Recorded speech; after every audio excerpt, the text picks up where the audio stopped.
தரமான வளமான எதிர்காலத்தை நோக்கி நேர்மை, துணிச்சல், தூரப்பார்வை, அர்ப்பணிப்பு, வன்மை கொண்ட வேட்பாளர்களை நாங்கள் களமிறக்கிக் கொண்டிருக்கின்றோம். அனுபவமும் வரலாற்றிலே நாங்கள் செயல்படுத்திக் கொண்டிருக்கக்கூடிய காத்திரமான பதிவுகளும் எண்ணங்கள் துணை நிற்கின்றன. அதே போல புதிய எண்ணங்களையும் நாங்கள் உருவாக்கி கொண்டிருக்கின்றோம். புதிதாக சிந்திக்க, புதிதாக பார்க்க, புதிதாக களமிறங்க நாங்கள் தயாராக கொண்டிருக்கின்றோம். நாட்டு ஜனாதிபதி இனிய நண்பர் தோழர் அனுர குமார் திசாநாயக்க அவர்களுக்கு பலமுறை நான் வாழ்த்துக்களை தெரிவித்து விட்டேன். மீண்டும் வாழ்த்து தெரிவிக்க தேவை கிடையாது. அவர் நண்பர், நாட்டு ஜனாதிபதியாக இருக்கிறார். அவர் மக்களுக்கு அளித்த வாக்குறுதிகளை சிவனை நிறைவேற்ற நம்பிக்கை எனக்கு இருக்கிறது. அதே வேளையில் அது ஒன்று போதாது, அள்ளி கொடுத்து விட முடியாது. நாங்கள் அங்கே இருக்க வேண்டும். இருந்தால்தான் தேசிய அரங்கிலும் சர்வதேச அரங்கிலும் எங்கள் மக்களின் துன்பங்களை, துயரங்களை, கஷ்டங்களை, கண்ணீரை எடுத்து வைக்க முடியும். அபிலாஷைகளை, கோபங்களை, ஆத்திரங்களை கூட எடுத்துக்கொள்ள முடியும். அதற்கான தகவல்கள் இருப்பதை நம்புகிறோம். நாங்கள் வாயில்லா பூச்சிகள் அல்ல, வாய் உள்ள பூச்சிகள். மறந்துவிடக்கூடாது.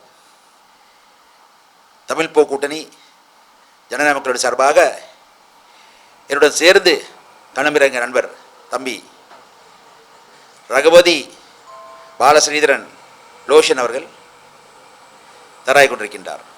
அவர் ஜனநாயக மக்கள் முன்னணியின் அங்கத்தவராக களமிறங்குகின்றார். தமிழ் போ கூட்டணியின் வேட்பாளராக களமிறங்குகின்றார் என்ற செய்தியை நான் மகிழ்ச்சியுடன் இந்த இடத்திலே தெரிவித்துக் கொள்ள விரும்புகிறேன். லோஷன் அறியப்படாத ஒரு மனிதன் அல்ல. அவர் உங்களால் அறியப்பட்டவர், மக்களால் அறியப்பட்டவர்.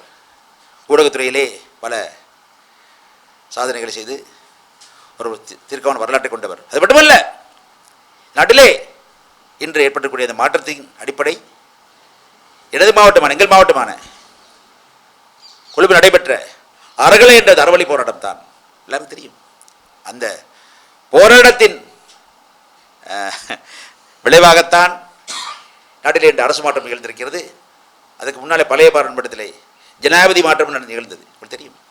ஆக அந்த போராட்டத்தின் போது தமிழ் மக்களின் சார்பாக, குறிப்பாக தலைநகர தமிழ் மக்களின் சார்பாக தம்பி லோச்சனும் பங்களித்திருக்கின்றார்.